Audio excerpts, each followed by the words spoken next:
Hello guys, kumusta po ang lahat? Kumusta po ang lagay natin dyan? Napalagay na po ba ang inyong lagay? At ngayon nandito tayo sa Global City kung saan may isang condominium dito na maghahatid tayo ng freezer. Nandito siya sa De Jesus Oval at nasa kanto ng 25th Street. Dito makikita natin sa BGC guys ay ang matataas na mga gusali.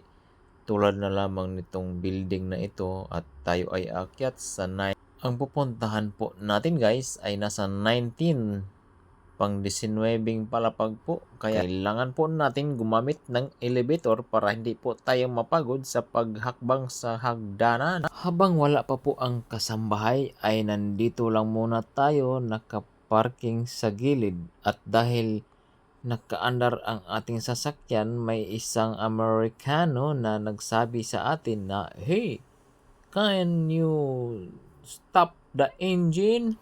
Ang sabi ko naman ay, "Yes sir, sorry sir."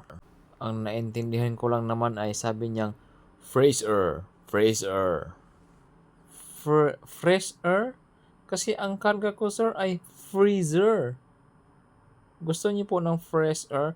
At ngayon guys, nandito na tayo sa pang-19 palapag. Tanaw natin ang baba na yung sa baba po guys ay palaruan po ng golf. Shout out po sa naglalaro ng golf at yan may nakapayong at meron namang nagkasakay dito sa golf cart. At itong kulay blue naman ay cart lang yan. Ngayon nandito na tayo sa taas. Tapos na nating i-discarga at nilagay na natin doon sa kanyang pwesto. Ngayon ay uuwi na ako dahil nandito na ako sa labas. Kaya sasakay ulit ako ng elevator. Ito ang 19th floor. At bababa tayo sa basement 1. Bye-bye!